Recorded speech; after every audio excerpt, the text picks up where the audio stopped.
I really don't like you right now, young man. Get out of my face. This is none of your business.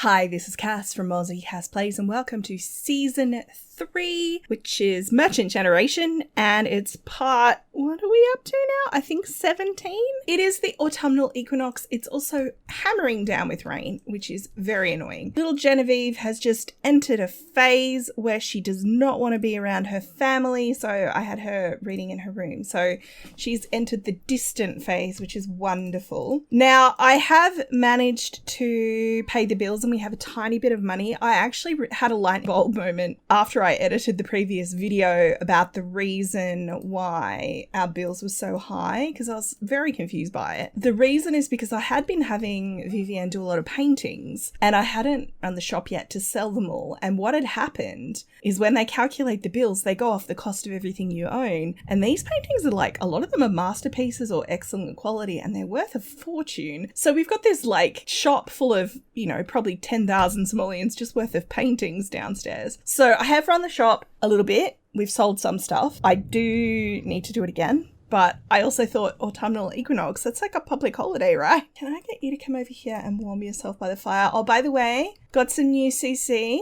from The Sims Resources, part of their Arcane Enchantments series that they've had. I think this one's by Nords, who is a great go-to for CC for this challenge. And in general, frankly, I love this dress so much. So I gave her a little makeover to give her that. All right, so people need to be like thankful and stuff, which is great. And I'm going to get Gerard to do a little cleanup here. So I'm going to have these guys do all of their like gratitude related interactions. All right, can I get you to warm yourself? The reason I'm getting them all to warm themselves is it's one of the things for this event that I've set up. So grand meal, thankful spirit, and fire. So I might get him to come out and be thankful to his mum, because she did just cook a grand breakfast and he also should be thankful to her for the same reason. Oh, by the way, a family update for you. Obviously Desiree is still with Crispin. The comments were almost universally in favour of Willow keeping her blue skin tone. So she may, when she's older, decide she doesn't want it. We'll see what kind of personality she ends up with. I think the conclusion Desiree is going to come to is that she may be able to help, but not until Willow is older. We have to wait for her to hit puberty or something. That way that we're leaving the door open for if down the track it looks like it would fit, but we're not sort of doing it straight away. It does seem like a big decision to make for a toddler. I can see why Crispin wants to do it though. Oh, Godric's a picky eater. It's all the phases all the time here at the moment. Desiree can stay at the house and look after Willow so that Crispin doesn't have to take the blue child to central Windenburg. And Crispin can then travel. So she's going to be there a little while yet. So I just wanted to check in terms of birthdays. We've got 2 birthdays on Sunday, Godric and Genevieve by the looks of things, and then Gerard's birthday is over here. Now, I'm not moving out Gerard in this part. I think that will probably be in the next part. Oh, the other bit of news, while I think of it, is Annabella and Cephas have had their baby and they had a little boy, as I kind of hinted very strongly at last time. Oh, look at these two having a little flirt. Yeah, they had a little boy and I took a name from the comments. Thank you very much, Linda. His name is Winston, and Winston Honeycutt is just, it's beautiful. It's poetry, that name. So I love it so much. So we have a little Winston. I didn't grab screenshots or anything because it's a Sims 4 baby. So, you know, what's to tell, really? Once he's a toddler, I'll get some screenshots. So that's fine. So, oh, the rain stopped. That's awesome. Maybe we could run the shop then. I mean, it's not like public holidays are legally mandated. I did have one comment from, again, Linda, thank you very much for letting me know. You wanted to see a bit more of the shop being run. I have been running it, but I've also been editing it out a lot because the interactions get quite samey after a while. Like, basically this place ends up teeming with people and then my Sims just go around and say hi to them all and then sell things to them. Like, it's not a lot to it, but I can just edit it very heavily. So all of the like waiting around for customers and stuff part you don't need to see. Plus I do need to get rid of some more paintings because I've gone a bit crazy with the paintings and it's costing me a lot of money. I wonder if I should go to the exorbitant markup. I mean, it seems excessive. We do quite well. The problem is the higher your markup, the less interested Sims are when they first come in and the harder you have to work to sell stuff. So it does actually work out better in the end. Now, as far as his aspiration goes, he needs to achieve level 10 motor and make it across the monkey bars 3 times. Sweetie, what are you doing? Oh, she's having a quick nap over here. Maybe you could come over and say hello to this customer. Then we have this person whose first name has disappeared. Gosh, I love The Sims. Mr. Mayfield, let's call him. Maybe that's just his name. Maybe that's his thing. Rose is here. Rose. Let's give her a loving hug. Rose is here. I love her so much. It is nice running the shop. It gives me the opportunity to see my Sims, which is quite cool because I've put a lot of effort into this save file to like have people look ye oldie. Right, now, if you've had your grand meal, young man, you actually need to go and... Oh, it's finished. I think, what do we have to do again? We have to put that in our inventory and then we can create a wall-mounted copy. Oh, hey, that doesn't cost anything anymore. Didn't that used to cost money? I'm sure it did. I liked it. I chose a pumpkin because I was like, it's October. So, you know, and it's autumn in game, which is Northern Hemisphere October. So we're having a nice little spooky season. I kept the Henford on Bagley Sims, but I gave them makeovers where applicable to make them look more medieval. So she's obviously come to check out the competition, which is nice. This is running a shop. In theory, I could go and get really in people's faces and like give them sales pitches and stuff. I tend not to do that. Oh, wait, he needs to introduce himself to 2 more Sims. Oh, opportunity. Because I find the interactions just as often go badly as well. It's just easier that way. Oh, look at these little guys. Where are you going, sir? Sir? He's going to pick my vegetables. That's just rude. Godric's mastered the motor skill. I haven't got monkey bars. Do I need to buy some? I guess I could. So he needs to complete this aspiration literally to do this 3 times. So he should be fine. Now, I wanted you to come out here and tell this guy to get out. I don't like people stealing my crops. The bees are like, get out, sir. Once he's gone, I'm going to lock this gate as well. I did originally have this locked and I think I unlocked it so that Gerard, when he was a child, could go over here and have a private discussion with Christina from memory. So I think that's where it's all come from. Yay! Godric's completed his childhood aspiration to be a rambunctious scamp. I will move him across to, I think, mental. But I also don't really plan to do a lot with it. Sorry, by the way, if you can hear the sound of my headphones against my heat weed around my neck. I have a really sore neck. I wanted to record, but it's not super comfortable, so I just went and got a heat weed while I was waiting for people to buy stuff. Oh, Joseph's charisma level 3. That took forever. It's because he usually, like, camps out on the handiness table. Oh, speaking of which, can I get you to craft a sculpture? All right. Can you ring up that customer? And I'm going to get you to ring up that customer. This guy now wants to buy something and I have to get someone else to do it. Seriously, ringing up what's-her-face over here. We're about to lose this sale, just so y'all know. Kim Goldblum, she's not happy. Seriously, if you're going to go to bed, we're going to have to close the store. I think it's too late. She's like, nah, I'm too mad. We only sold 2 things. We did not do very well. Yeah, it wasn't the best day. I also didn't run it for that long.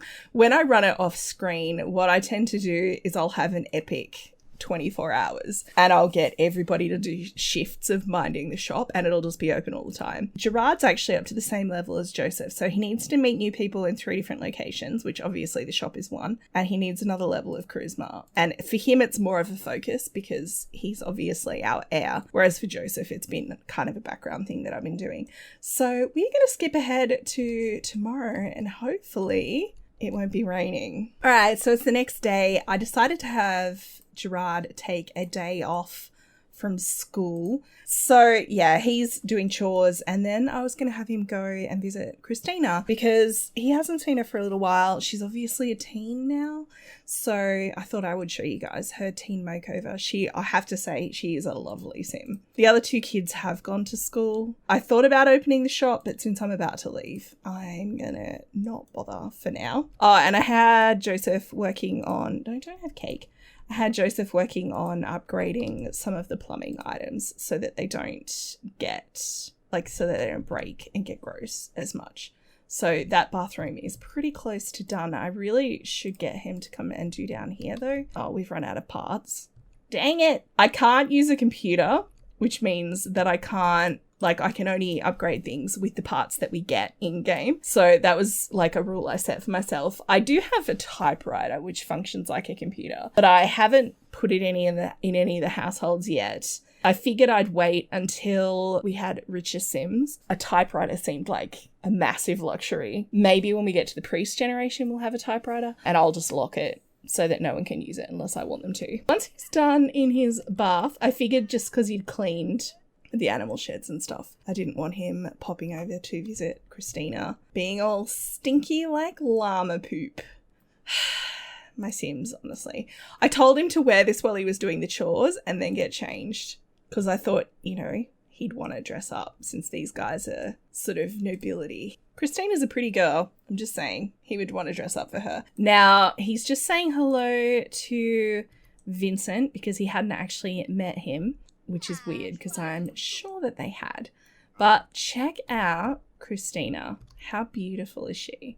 I don't know what that look she's giving him means. She doesn't seem super impressed. So I actually wanted these guys to have a talk. I just wanted to catch up with her, see how she's going. Obviously, she's had some issues with her uncle, with the whole he didn't want her to write to her brother situation and stuff. I do think it's telling that Vincent would just choose to stay where he could see them. Did that count, by the way? Oh, it did. Meet someone new in 3 different locations. We've got from meeting Vincent. So maybe it's good that the game forgot that we knew each other. No, go away, sir. They're just having a talk. They're not even flirting. They're literally just talking. He's like, hey, so what's going on here? I did mention in a previous video that there's a pretty decent chance Vincent is actually her father, not her uncle, because of the affair that these two had and have been having for a long time. He doesn't know for sure. There's no parental testing. I think he's treating her as a niece, but also with the idea that he might be her father. What's the matter? Are you cold? Oh, she looks like Christmas. So these two are standing here having a chat. And then who should come across them but this guy? This is Lord Jackson Honeycutt of the Honeycutt clan.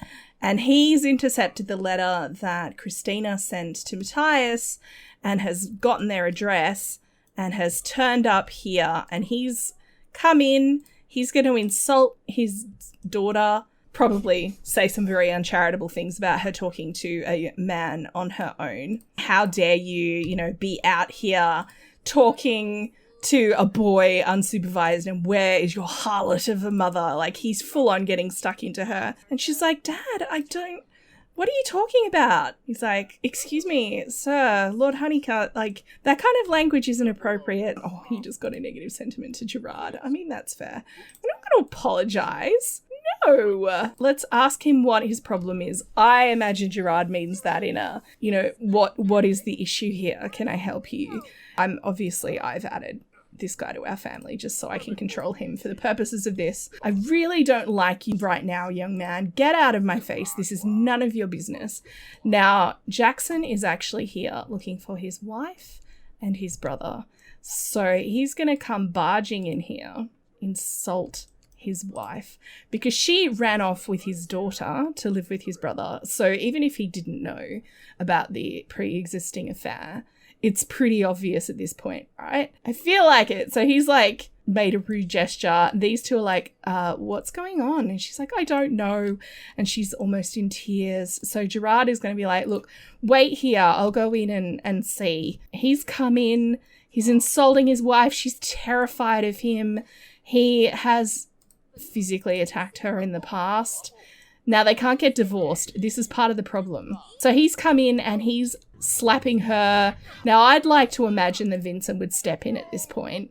I'm obviously controlling the other Sims. So he's like, how dare you lay fingers on your wife? You know, she is a good woman.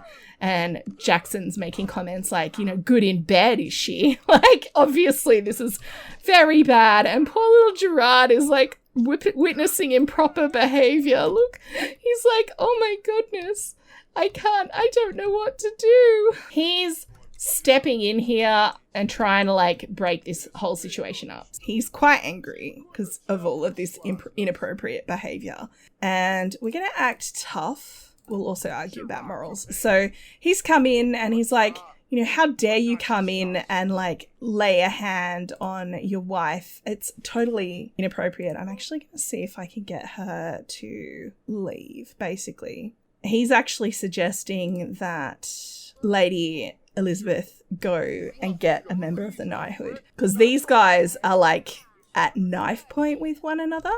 I challenge you to a duel.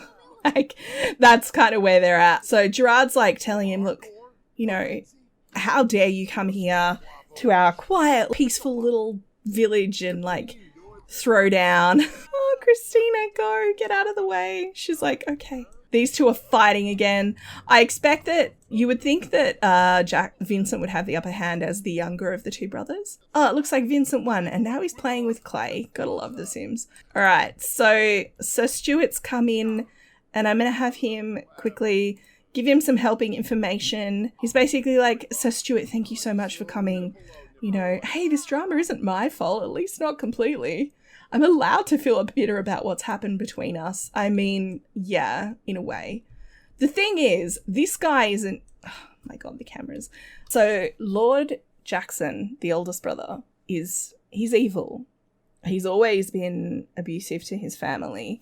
And Vincent, as a better human, that's how the relationship between him and Elizabeth actually started, was that she was clearly struggling and he was trying to offer her support as her brother-in-law, and, you know, one thing led to another. But he's basically saying, look, you know, Lord Jackson's just shown up, attacked his wife and attacked his brother. So Stuart's coming in and he's going to attempt to break the situation up, calm the situation down. And Lord Jackson's basically saying, my wife is a harlot and she's cheated on me with my brother, and I have the right to be angry, and I also have the right to be do a respectful introduction.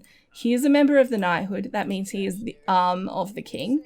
So even though he doesn't outrank Lord Jackson obviously knows not to aggravate the crown. This is what got Thomas in trouble, was he got into a fight with a knight, and, you know, he's representative of the king. So he's basically ranting to Sir Stuart about the whole situation. This whole situation is, you know, because of my harlot wife, and she deserves to be punished and, you know, sent away to a convent. Now, I did actually look at what happens to adulterers in medieval times, and I found one website that said that there was a few different things. Shaving their heads and whipping them publicly was a thing. Killing of unfaithful spouses in medieval times apparently wasn't done because, you know, that was considered quite heathen.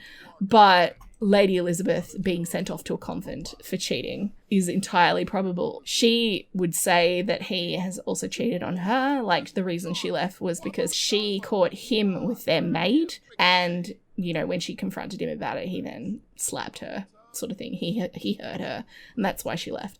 So Stuart's like, well, look, she's clearly done wrong here, and maybe sending her to a convent would actually be the best thing for her because it would get her away from her husband. She could basically outlive him. He's quite old. How old is he? How far along his life is he? Let's have a look. I mean, he's probably got a week left to live in game. They're both going to get tried, effectively, but they're very unlikely to do something to Lord Jackson. You know, he's a lord. He's a titled lord. They can do other things to punish him, and so Stuart's saying, look, it's going to be a decision of the monastery, but that's kind of where everything's at. Now, I'm going to take poor Gerard home. He's very traumatized, but I'm actually going to take Sir Stuart with him because Stuart wants to have a talk to him about the situation. So what is happening is Elizabeth is going to get sent away. I hate it because I feel like, honestly, if she could, she would have just divorced him and then it wouldn't have been an affair with the brother. They would have just gotten married. But because divorce wasn't a thing back then, that's not actually an option. What I'm going to do is move her out of this household and move her into the church household. And she's going to devote some time to polishing religious statues and collecting tithes and that kind of thing. And once her husband passes away and her son becomes the Lord, she'll then be a widow and free to marry Lord, or not Lord Vincent, just Vincent. He's not the Lord. So it's quite complicated. Sorry for all of the name salad, but that's the situation. I'm trying to keep it realistic, but I wasn't super comfortable with the idea of whipping anyone in public, even if we could do that in game. I'm not super happy with that idea. So I thought if I had her at least have some punishment, but we're going to have him come and talk. So he's come out, he's really quite angry. He's like, I can't believe that man assaulted a woman, physically. That's the bit he's the most upset by. I can't condone what Lord Jackson did. He attacked his wife. Duels between brothers is one thing. That's not improper, but I can't believe that he actually assaulted his wife. So he's basically giving a witness statement almost and explaining how upset he is by the whole situation. And Sir Stuart is seeing potential in Gerard because Sir Stuart's met Gerard before when he was a kid and already had sown the idea that he was, going to be a knight one day. He's offering him a position, a trial kind of position as his squire. So what that means is that, I think I mentioned in the last part, Gerard will tend Sir Stuart's armour and his mount, potentially carry his pennant or banner or that kind of thing in either combat or at jousting events. And generally he's the kind of body man to the knight. Gerard's very excited by this, obviously. Vivienne's come out and Gerard's going to tell her. So she is going to get to know him. And basically he's saying, pleased to meet you, ma'am, and explaining the offer that he's made to take Gerard on as a squire. Obviously, that is a conversation also for Joseph as the man of the household. This is how Gerard kind of has gotten his in with the knighthood, by sort of demonstrating honour in the whole confrontation between Vincent and Jackson and Elizabeth, and trying to protect the women folk, demonstrating chivalry and all of that kind of thing. He's demonstrated that he has the values to be a knight. Now he still has to prove himself. So that's what the squire thing is about. And the rules of the next generation actually say there are prerequisites for him before he's allowed to become a knight. He has to have certain levels of things like dance and charisma. I genuinely can't actually remember what the skills are. This will be an adventure for all of us. I'm hoping we can get that done by the time he's finished his teenage years. And then he can become a knight when he becomes an adult, and we'll put him on the knight career. That's where everything is at. I do obviously need to move this guy out of our house because he does not live with us. I'm also going to move Lady Elizabeth out. It's very sad for her. It's very sad for her family. Yeah, it is sad for Christina, especially because it's her father implied that her mum had an affair with her uncle, and there's questions about heredity. How do you say that? Basically, there's questions about who her parent is. And she's like, well, either it's the uncle I don't like is my father, or the father I now don't like is my father. And either way, she can't win. So it's very sad for her. I might wrap this part up here. It feels a little weird because in the next part, we're going to have to move Gerard out and stuff. And I do want Gerard to move out as a teen so he can have that squire experience. He's going to be living on savings for a while because he's not going to have much money. I might have him grab some basic vegetables because I'm going to play with simple living. So I'm going to have him, harvest some of everything so that he can plant himself a little cottage garden, because he'll need to have access to food and stuff. He will also have the knight's llama to tend, which will be his mount. We're imagining the llama is a noble steed. He'll have that, but he won't be shearing the llama because the llama is not a stock animal. It's a noble steed. It's a horse substitute, so it's not for shearing, so we won't be making money off that. I'm literally having it on the lot so that he has a chore to do. Yay, we finished a masterpiece. Woo! Another thing we can put up in the shop and then have to pay really expensive bills for. I can't believe our little boy is going to grow up. What I might do, in the next part, I will move him out after the birthdays. So it's going to be we'll age up Genevieve. We'll age up Godric so we can see him as a teen, and then I will move Gerard out. I feel like that's a nice way to wrap it up. So I'm going to leave this one here with our little knight-to-be sleeping the sleep of the virtuous. If you have enjoyed, please like and subscribe. You know the drill. Don't forget to wash your hands, and I will catch you next time. Thanks for watching.